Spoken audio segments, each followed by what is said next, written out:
ito tabi mo, bakit may tabi ka ng artista.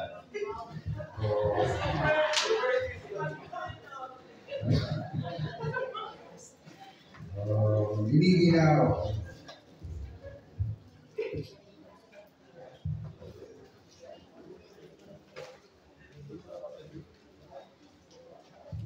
So, praise the Lord.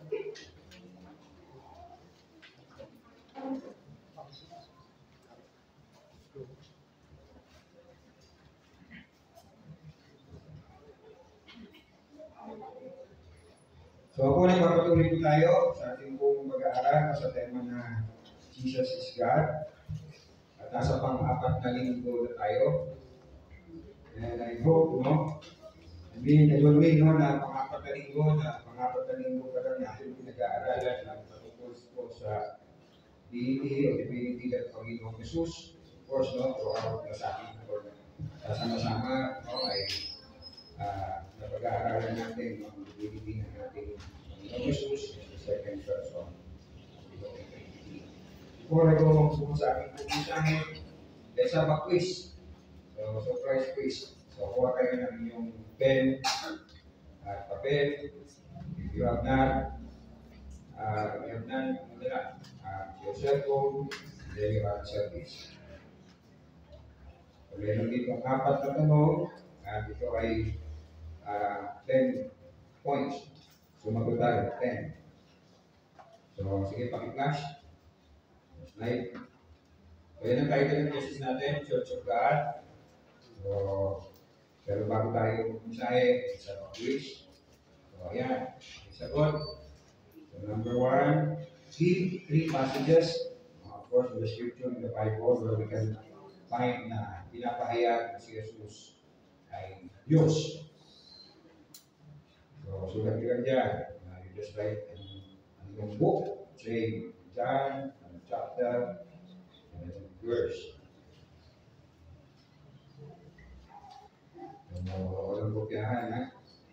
O walang kayo sa kopya, walang makukopyahan. Okay? So, hindi na lang kayo dyan, English o Tagalog. Fill the blank, John 8. Dito ko yung chapter. Pero yun, may focus na. John 8:24.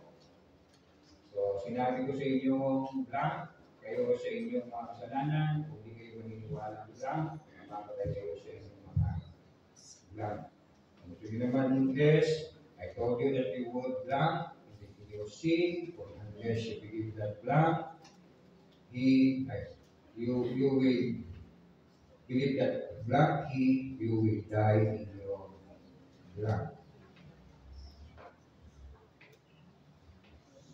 Hindi natin na para 30 minutes next time. Okay? Maganda naman yung mga DJ ko lang yun. DJ ko lang. DJ siya yun. Para rin yun.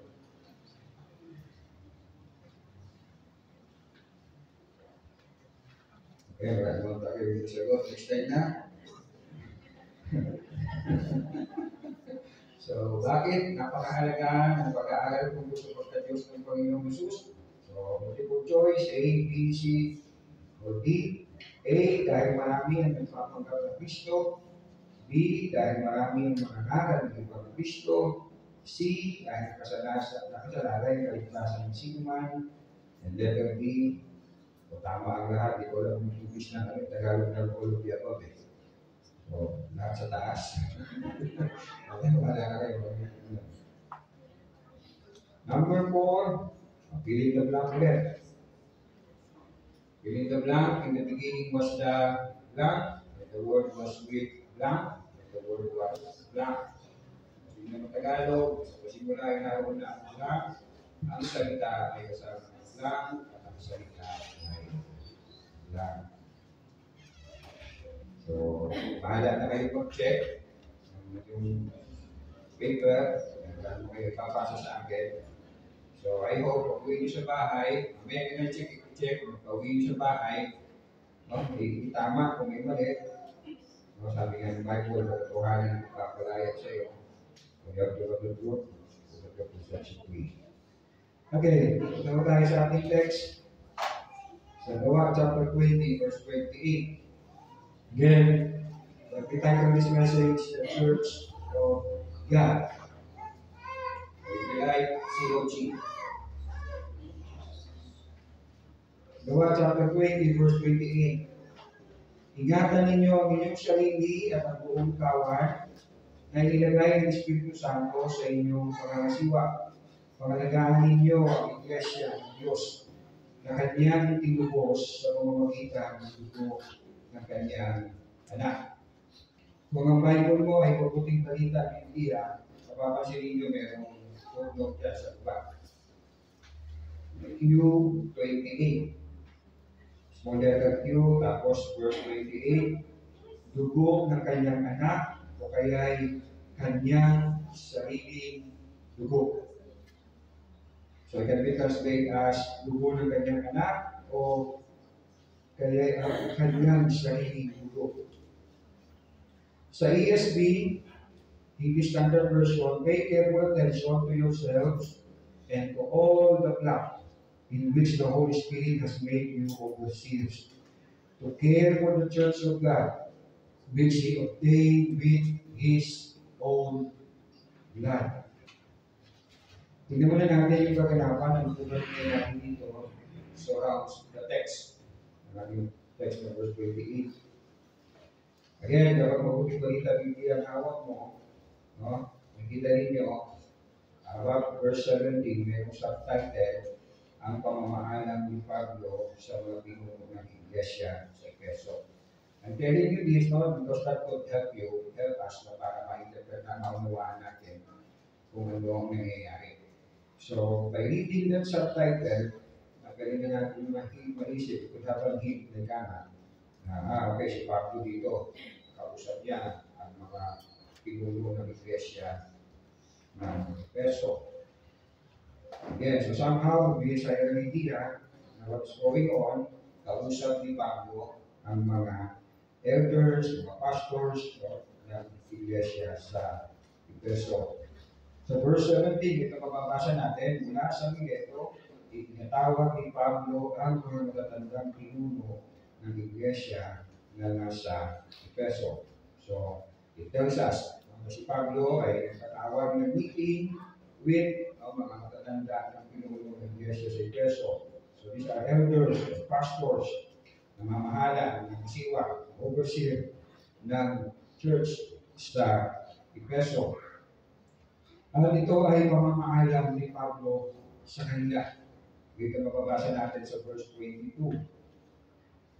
And following, ngayon bilang pagsunod sa Espiritu Santo, ako'y pupunta sa Jerusalem at hindi ko alam kung anong mangyayari sa akin doon. So, audience niya, okay, mga pastor, hindi ko sinaring member ng mga sa Efeso.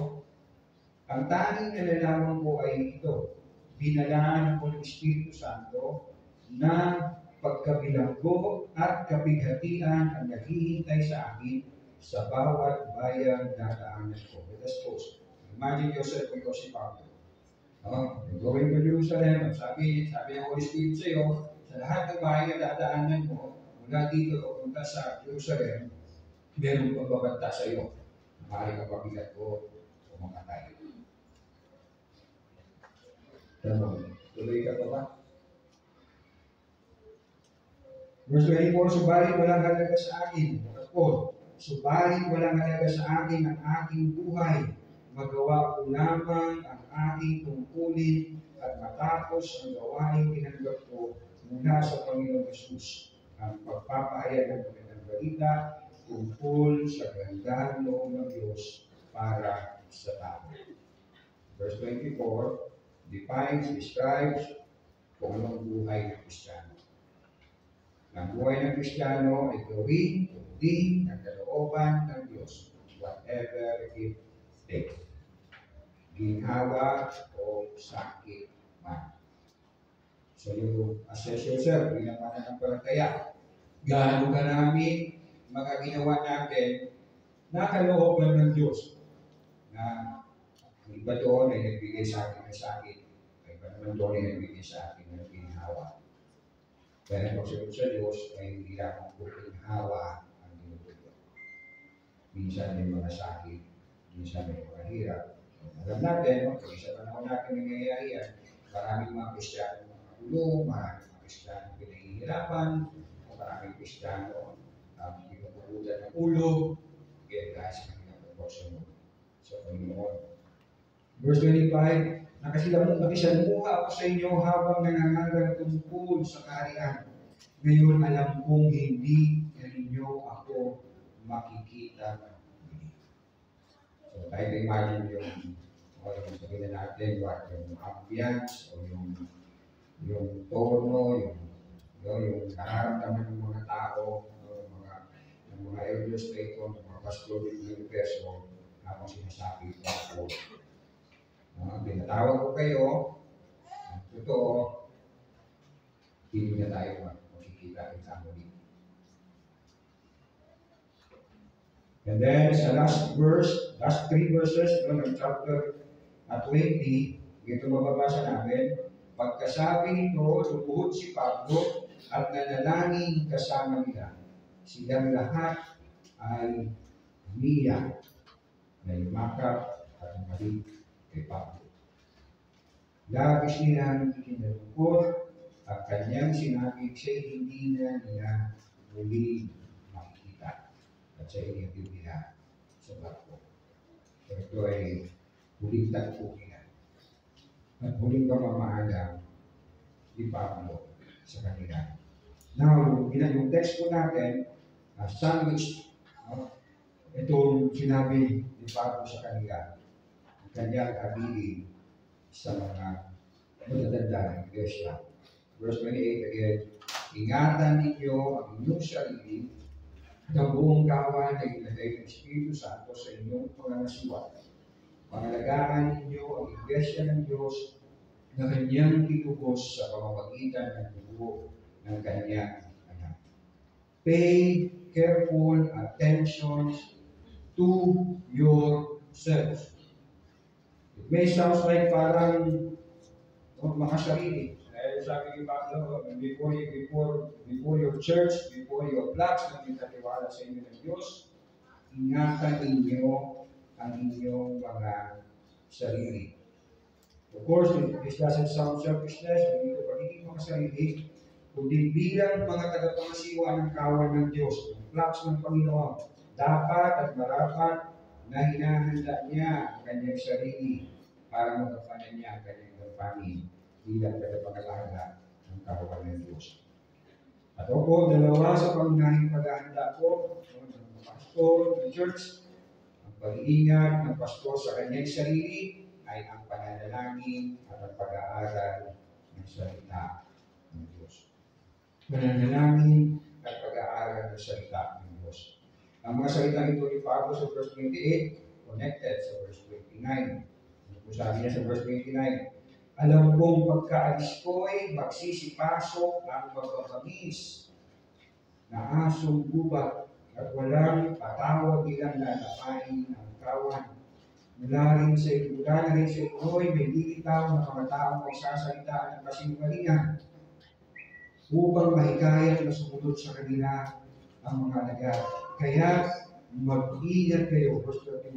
Alalahanin ninyong tinuruan mo kayo araw at gabi sa loob ng 3 taon at maraming luha ang tinurunan nito. So, sinabi ni Pablo sa kanila na ingatan ninyo ang inyong sarili na magkaunayan ito para maingatan ninyo yung kawan ninyo, yung mga pastor, yung mga kupa ninyo sa inyong church na binigay sa inyo ng Diyos, na binigay sa inyo pangangasiwa ng the Holy Spirit. Iingatan ninyo sila saan? Sa mga asong gubat. I hope you know kung ano tinutukoy ko ni Pablo dito ang asong gubat. Hindi siya natitira ng mga wolves, kundi ito yung mga bulaan, mga karay. At binanggit naman niya sa pagpapatuloy niya. Nasa inyo, may ibitaw ng mga taong magsasalita ng kasinungalingan. So, see the picture, parang ang cute ng pastor, no? Na aso. Yes, no? Yan po ay banta sa kawan ninyo sa mga mananampalataya. Mga sa Satan ay gagamit ko ng mga makaan yung pastor, pero sila ay mga aso. Diba? Kaya sabi ni Paul sa kapwa niya mga pastor sa Efeso, Ingatan ninyo ang mga sarili. Sa pamamagitan ng panalangin at pag-aaral ng salita ng Diyos para mapagsiwain at pag-ingatan ninyo ang kawalan ng pinagkatiwala sa inyo. Ilagay sa inyo ng Santong Espiritu.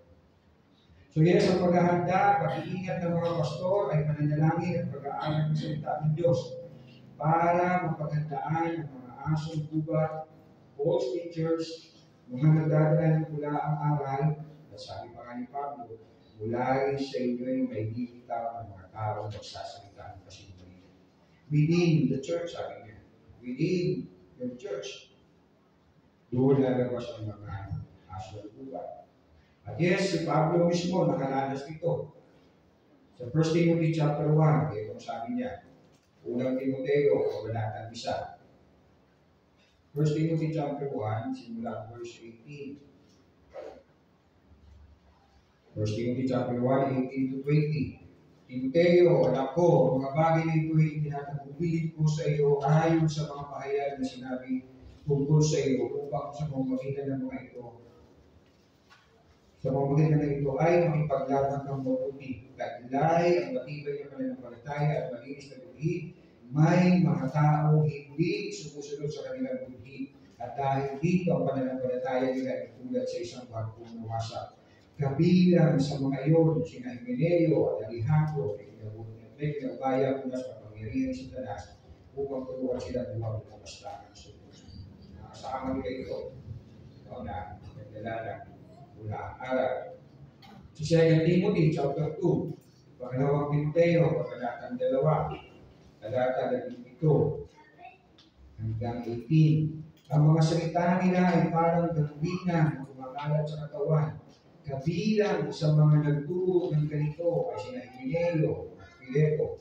Lumihis sila sa katotohanan at ginugulo nila ang pananampalataya ng iba sa pamamagitan ng ligaw, pagtuturo ng muling pagkabuhay ay naganap na. So the false teaching, pumasok. Again, within your church, within the community of believers.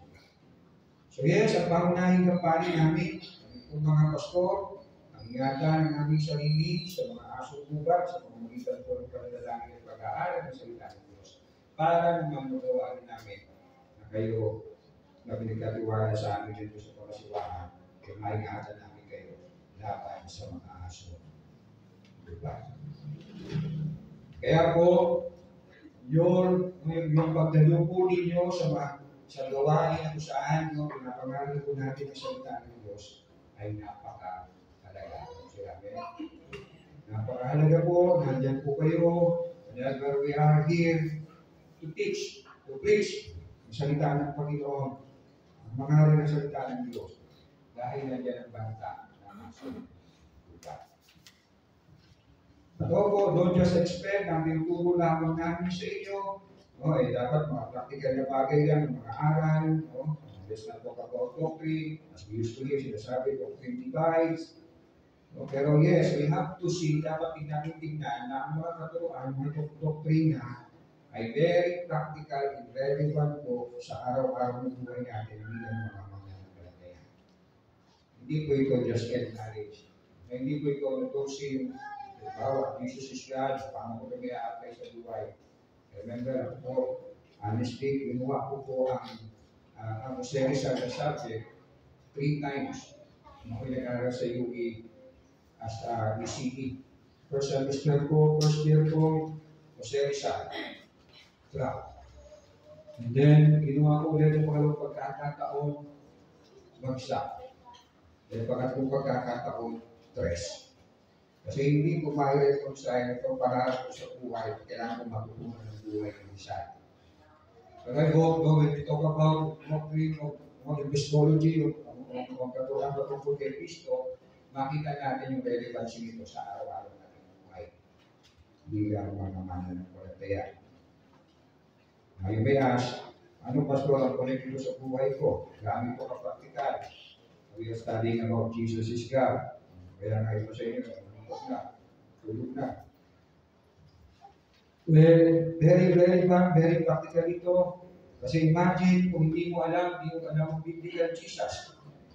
So anong gagawin sa iyo ng mga asong buka? maglalawag ka na.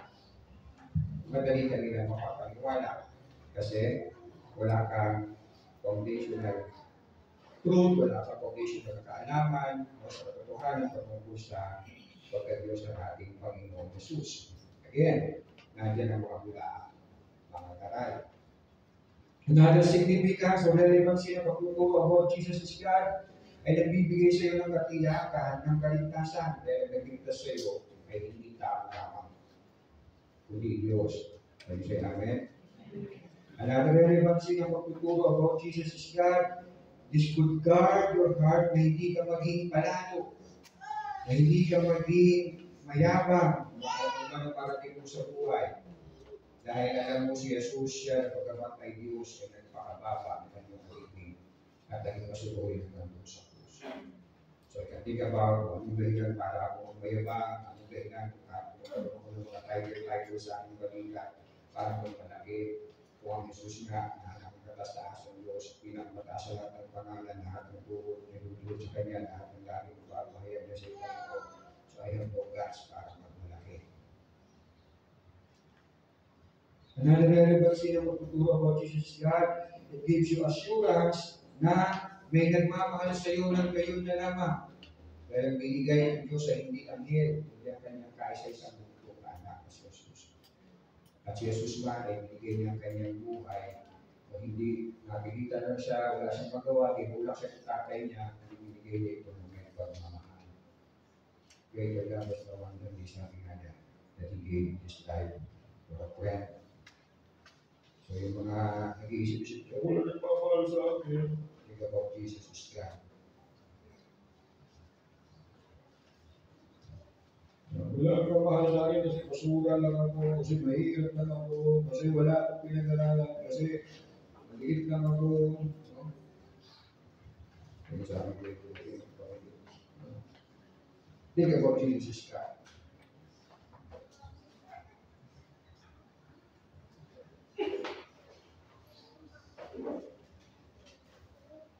Again, sabi ng ating text, ingatan ninyo ang inyong sarili at ang buong kawan ay nilagay ng Espiritu Santo.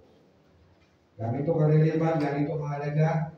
Ito natin, sa amin po mga pastor, hindi namin dapat isipin na kayo ay nandito dahil sa amin. Dahil sa akin. Kundi kayo ay nilagay ng Espiritu Santo para pagkasiwaan namin bilang pastor. So, this will save me from what yabang, this will save me from, this is my church, this is me. Kaya, meron akong ganito. Kundi, no. Ingatan ninyo ang inyong sarili at ang buong kawan na inilagay ng Espiritu Santo. So sa iyo naman, if you believe na ikaw ay nilagay dito ng Diyos, no, Espiritu Santo, so hindi kayo naman maglalabis. Kaya ako nandito, because kailangan ako ng Diyos.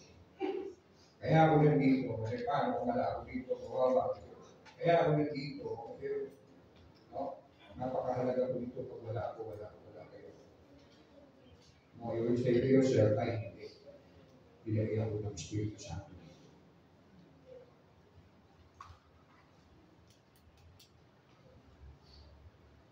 So again, it's not to say na hindi kami ang pastor, ang nagkakaroon sa lugar na ito para pangasimuhan namin, kundi ang Holy Spirit. Again, ingatan ninyo ang inyong sarili at ang buong kawan na dinagay ng Espiritu Santo sa inyong pangasimuhan. Pangalagaan ninyo ang Iglesia ng Diyos. Hindi Iglesia ni Pastor, hindi Iglesia ni Pablo, hindi Iglesia ni Manalo, hindi Iglesia ng Diyos.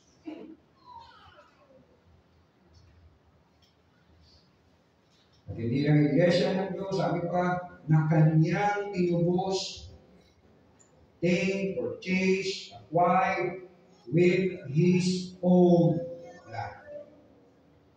So, nung practicality nito, nagkatotohanan ito kapag ganito tingin natin sa church. This is God's church. This is God's church.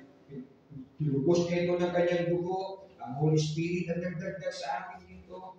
Ang Holy Spirit ang nagbigay sa inyo sa akin para pangasiwaan kayo. So, hindi ako magpapang-Panginoon dito. Because, sino ang naglagay sa inyo ito? And so, I will love this church dahil church ito ni Lord. Mahal ni Lord ang church. He gave His only begotten Son. And so, I will not fool the church. Hindi ko lulukuhin ang church. Bakit? Kasi, this is God's church. Tinubos niya ito ng kanyang dugo. I will serve the church sincerely. Why? Because this is God's church. Binili niya ito ng dugo niya. Tinubos niya ito ng kanyang dugo. I will prioritize the church sa aking buhay. Why? Because this is God's church. Si Lord ang Panginoon ng church na ito.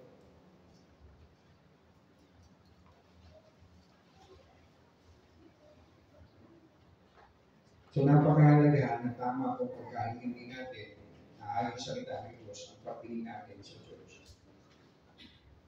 Ang pagtingin natin why we are here. Obey the Holy Spirit. Kayo na sa aking harapan, pinakasiwaan ko, pinapastol ko, sure. Lord, I the Holy Spirit. We are church of God, purchased by His own blood. Again, ingatan ninyo yung sarili at ang buong kawan na inilagay ng Espiritu Santo sa inyong mga nasiwa. Pangalagaan ninyo ang Iglesia ng Diyos na Kanyang tinubos sa pamamagitan ng dugo ng Kanyang anak. Malinaw, again, ang church ay iniingatan sa pamamagitan ng pagtuturo ng buong ingat ng salita ng Diyos to protect the church from asong gubat. Malinaw na ipinahayag ng Holy Spirit na siya ang nagdala ng mga mananampalataya sa isang local church para pangasiwaan ng pastor. Malinaw na ang church ay Church of God. Nalibat ako sa sigot ni pastor. Purchase, inubos ng kanyang dugo. I keep reading itong text natin kasi medyo controversial din itong text nito. Meron pong pagdidibay, meron pong pagdidibate tungkol sa mga talata nito, how this should be interpreted or translated. Especially yung salita ng the Church of God at yung with His own blood. Basa tayo ng medyo marami-raming iba-ibang translation. I will just read it, no? Halimbawa, Christian Standard Bible, and then bear in mind yung salita the Church of God with His own blood. Yung phrase na yun, the Church of God with His own blood. The Church of God which He purchased with His own blood. So, Church of God with His own blood. Sa King James Version, the Church of God which He had purchased with His own blood. With His own blood. The Message Bible, or MSG, God's people they are, to guard and protect them. God Himself thought they were worth dying for. Yung sa message that is expound, may papaliwanag. Lastly naman, yung American Standard Bible, the Church of God, which He purchased with His own blood. New International Version, the Church of God, which He bought with His own blood. New King James Version, the Church of God, which He purchased with His own blood. New Living Translation, the Church of God, which He purchased with His own blood. Sorry, New Living Translation, God's flock, His church, purchased with His own blood.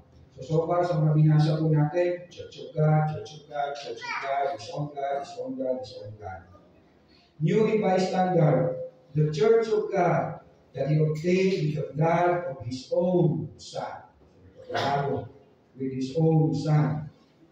ASB, American Standard Version, the Church of God which He purchased with His own blood. Wala na yung with his own, the blood of his own son. The Bible in this English, the church of God for which he gave his blood. Berean Standard Version.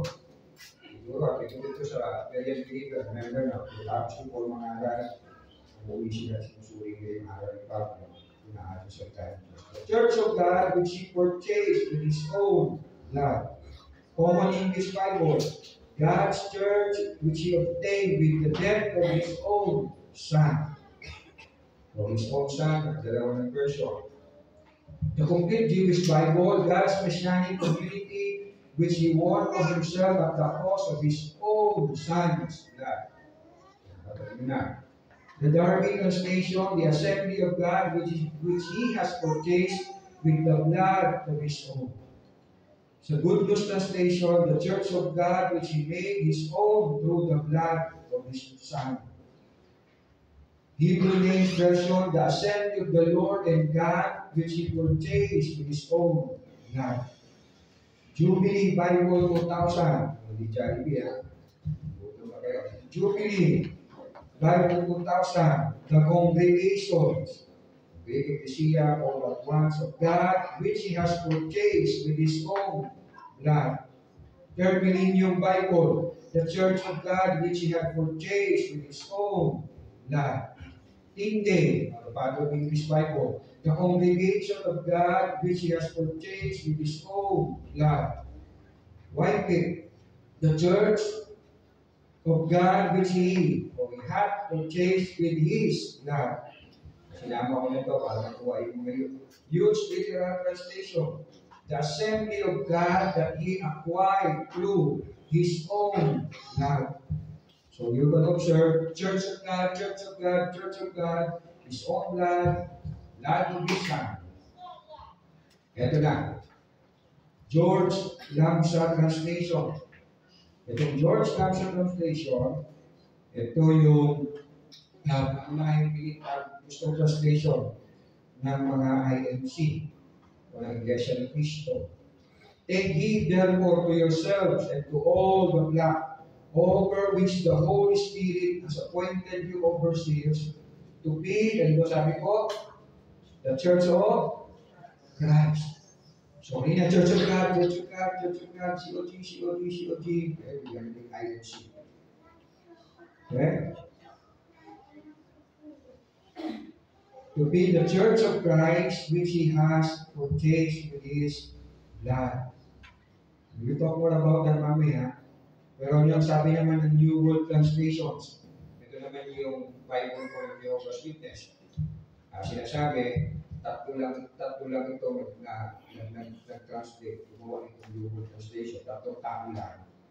And they have faith Hebrew scholar. So nag-even well, kahit na kami nga doon, hindi nila memoryado, nagbabasa ang Hebrew at Greek alphabet.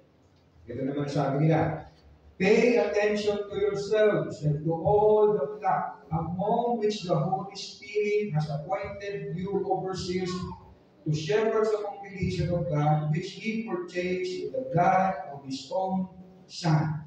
Okay, let us pause it. Tutukan natin muna itong New World Translation. Ano na observe dito? So, New World Translation. Small letter yung Holy Spirit. Pansinin nyo? Small letter yung Holy Spirit kasi they want to tell that the Holy Spirit is just a force. Hindi siya Diyos. Hindi siya third person, kundi siya ay puwersa lamang. So, small letter ang ginamit nila to fit in doon sa kanilang paniniwala about the Holy Spirit. The Holy Spirit is just a force. Alam natin, na si Jesus sa kanila, ka-intervene lang, ilikha ng Diyos, Jehovah, at siya si Archangel Michael. Now, balik tayo sa translation ni Lamsa. Take heed therefore to yourselves and to all the flock. So, napansin ninyo, itong dalawang ito naging iba.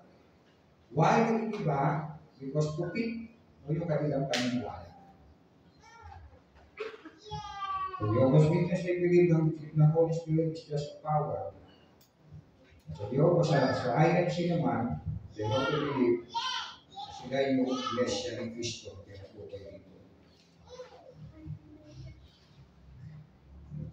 Take heed therefore to yourselves and to all the flock over which the Holy Spirit has appointed you overseer to feed the church of Christ, which He has purchased with His own blood. So bakit Church of Christ na? But hindi Church of God. Sinasabi, no, ng source po ni George Lamsa, yung kanyang translation, ay Eastern Manuscript or Aramaic Persita, 4th century. Don't worry, we will expound.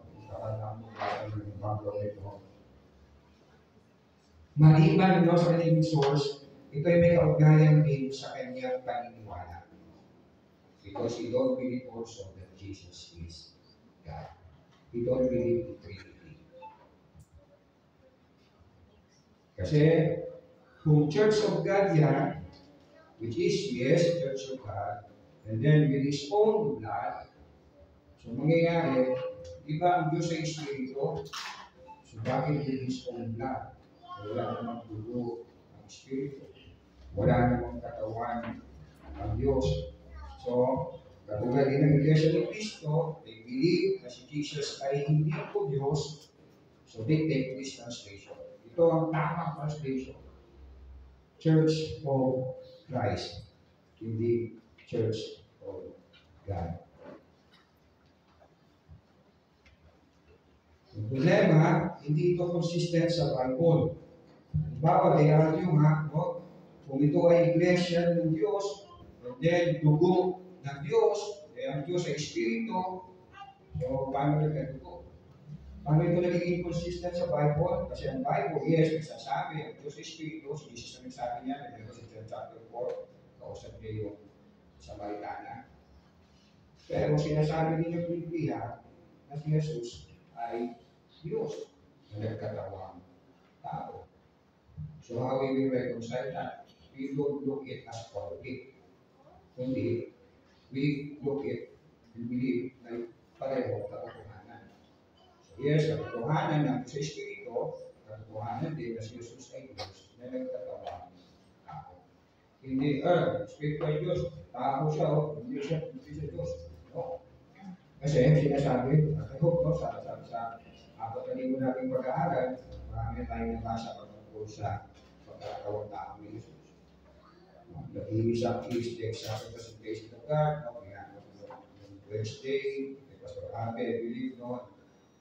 Sa Hebrews, sa Colossians, and everything. So, again, kanina I asked you, no, magbigay ng tatlong talata na nagpapahayag ni Jesus ay Diyos. So, I hope you have. So, what we will take, we believe that Jesus is, kay R.C. Sproul, mas gusto niyang truly man and truly God. Holy man, 100% man, 100% God. Both of these we will take because pinapahayag ito pareho ng Biblia. Hindi natin po pwede pagsabuhin yung Biblia. Bakit? Ang Biblia ay salita ng Diyos. Ang Diyos ay nakatotohanan sa inyo namin. So hindi ko pwede i-cooperative ito sa kanyang mga sinasabi. So we will take it pareho ng katotohanan.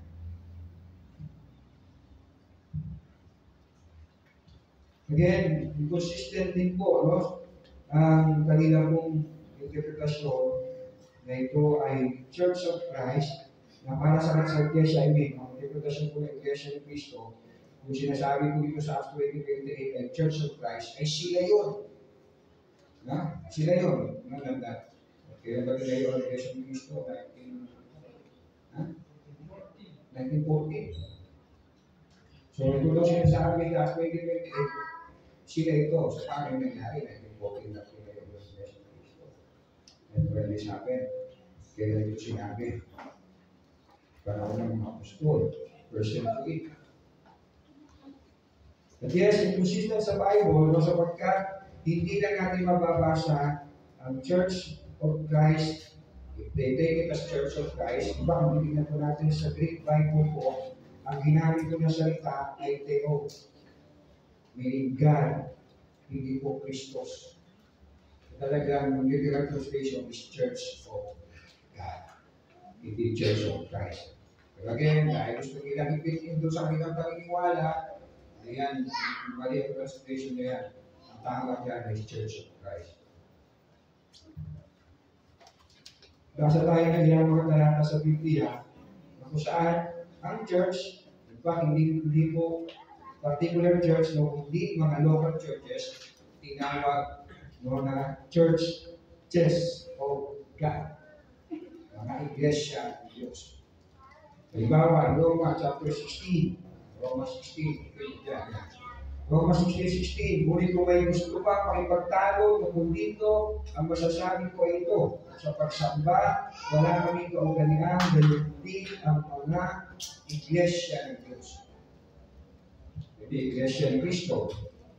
And kasi yung word mga plural. So these are local churches. Pero sa kanila, ang interpretasyon nila, kami tinutukoy dito. Kami yung iglesia ni Cristo na tinutukoy ng Acts 20:28. Sa 2 Thessalonians chapter 1 Corinthians chapter 11 verse 16, ngunit kung may gusto pa makipagtalo tungkol, nasa babasa ko ito, ngunit kung may gusto pa makipagtalo tungkol dito, masasabi ko ito, sa pagsamba, wala kang ibang pagkakaan, ay hindi mga iglesia ng Diyos. Roma 16:16, ngunit kung may gusto makipagtalo tungkol dito, ang masasabi ko ay ito, sa pagsamba, wala kang ibang pagkakaan. Sorry. 2 Thessalonians chapter 1 verse 4, kaya nga, ipinagmamalaki namin kayo sa lahat ng mga iglesia ng Diyos sa inyong pagtitili sa pananampalataya, sa inyong mga pag-uusig, at sa mga kahirapan dinaranas nito. So what I want you to see, no? For them, very sure sila na tinutukoy na iglesia ng Diyos, kami yun. No? Kami yun. Kaya they buy yung translation ni Lamsa. Pero yes, sa hermeneutics po, science of interpretation, scripture interpret scripture. Dapat hindi mo po context sa sinasabi ng Bible. We don't put what we want o ano gusto natin pahulugan. Dapat kinukuha natin yung pahulugan sa sinasabi ng Bible. Scripture interprets scripture. So sinasabi ng Bible si Jesus ay tao at sa ibang parte ng Bible sinasabi niya na siya ay Diyos. Again, we take it. O, hindi natin ito ipagkukunti dahil hindi po kukunti ang katotohanan kayo sa Evangelyo. Kaya ang sabi ng INC, hindi nga yung church nyo, yung pangalan ng church nyo, nasa Bible, kami nandito, Acts 20:28, Iglesia ng Cristo. Wais yung huwag na English ka, bumalik siya, hindi ka kayo. Makita ko sa iyo pangalan ng church namin. Kung siya na yung Bible yan. Di ba meron, bigay niya ang ganito, meron, Holy Life Mission Church. So, lagyan nyo yung Bible nyo para makita nila na pangalan ng church natin nasa Bible. May gaway na gawa, ang sa mga pinagkarapan. Okay. Sa book of the Forgotten Trinity, marami na ako tapos. Forgotten Trinity, Dr. James White. Yan. I have here, I can hawak ko. The Forgotten Trinity of Dr. James White, siya ay scholar ng Greek. Okay? Greek Bible, New Testament. At very, very knowledgeable sa Hebrew. Okay? Hindi lang yung Hebrew letter, grammar, everything. Language. Ito ang kanyang comment. Sa interpretation niya sa book of Acts. Sa text natin, Acts 20:28. Dilakad ko ito. Word for word ito. Ano yun? Sa dito, kaya kinopera ko. The passage, referring to Acts 20:28, the passage is in fact a reference to the deity of Christ.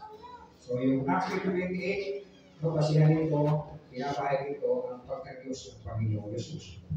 And the praise with His own blood would refer directly to the term God. making Jesus God. Yung tukoy niya itong God, yung Church of God. So yung sinasabi na Church of God was actually 28, si Jesus yan. With His own God, si Jesus yan. And so, si Jesus ay Diyos. Okay, yung sinasabi niya sa una. Pangalawa, the passage is actually a Trinitarian passage, with all three divine persons being mentioned. The Holy Spirit, na binigay ng pangasiwaan, binigay sa iyo para pangasiwaan ng Holy Spirit, binigay ng Holy Spirit para pangasiwaan niyo, who sets apart the overseers for their duties in the church. So, Holy Spirit, the third person, God the Father. So, para sa Kanya, yung the Church of God, yung God, ay God the Father. It is God the Father, o hindi yan si Jesus. Ito yung kanyang interpretasyon ng Acts 20:28. With all the God the Father and Jesus Christ, interpretasyon naman yun sa the blood of His own, no, ay si Jesus Christ. Number 3, may interpretasyon, we read the passage as Church of the Lord, the praise with His own blood would naturally refer to the blood of Christ. Now, ano yung kanyang conclusion? Ano yung para sa kanya? Ano yung pinaka-interpretasyon nito? I believe, next slide yan. Yan si Christian Pumaga, yan si Christian, Espinosa, si ano yan, si R.C.F., parehas James White. Okay? Wala si Christian. Alala mo yung sa parang bakit. Ay, kumaka, nasa lalim. Okay. So ito kanyang conclusion. I believe the evidence favor the second choice. So sa kanya, yung second interpretation. Ano yung second? The passage is actually a Trinitarian passage. So para sa kanya, yung Acts 20:28, doesn't speak about the deity of Jesus. Magandaan doon, of course, kasi Trinity. Okay? So sa kanya, Trinity verse yan. Yung Acts 20:28. It doesn't speak about Jesus alone as God man. Na Diyos na nagkatawang tao kaya may dugo. Kundi Trinity verse yan. Again, I believe the evidence favor the second choice, though certainly, pero meron pa siyang tanong, though certainly the first choice remains a valid possibility. Pero yung sa number 1, na tinutukoy niya na si Jesus, the Church of Jesus, the blood of Jesus, si Jesus yan, sa kanya, pwede. May possibility. Hindi siya close, hindi siya dogmatic na, hindi yan ang interpretation niya. Okay? Pero mas matimbang sa kanya na yung verse na yan is Trinity verse. Ang ibig niya sabihin, if you want to talk about the divinity of Jesus, hindi ito Acts 20:28. Batamat na dyan, pero mas magandang gamitin mo yan if you talking about the Trinity. Kasi it's there. The Holy Spirit is there. God the Father is there. God the Son is there. So yun yung pinupunto niya. Again, but in light of the possibility, one cannot be dogmatic on the passage. Ako, personally, I believe, tinutukoy dito na church, ng God, sa Church of God, si Jesus. And yung, obviously, yung His blood, so lahat, hindi naman nagkatawa-tao ka ma, so it's really the Son. At hindi po ako isa lang sa naniniwala nito. Isa dyan na si Sproul.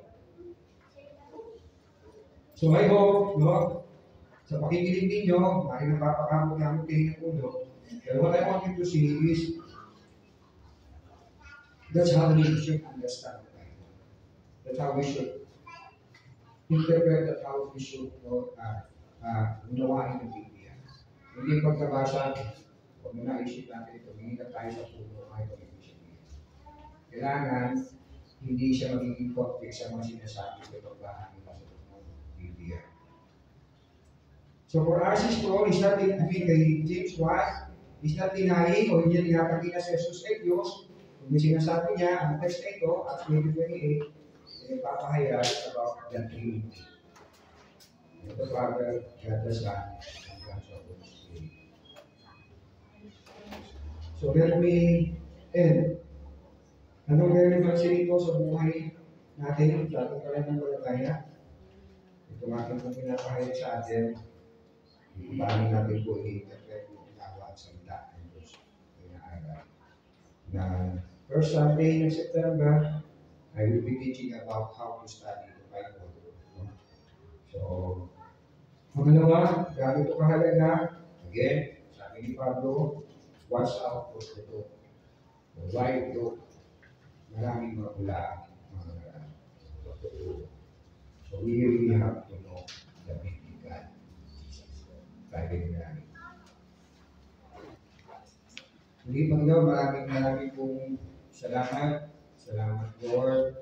Dahil ito rin pong pinaalala sa amin kung gaano po kahalaga yung salita sa aming buhay. Pananampalataya sa mga dito. So po Lord, nandiyan Panginoon ang mga bulaan, mga ngaral. Nandiyan po ang mga bulaang Kristo. At sinabi ng araw sa iyong salita na hindi lamang po sila mapanggap na Kristo, kundi gagawa sila ng mga kanilang sa mga. So Lord, thank you sapagkat sinabi mo na po sa iyong mga salita sa patubay ng iyong Santong Espiritu kung sino si Jesus. At siya, ang Kristo, anak ng kapastas ng Diyos.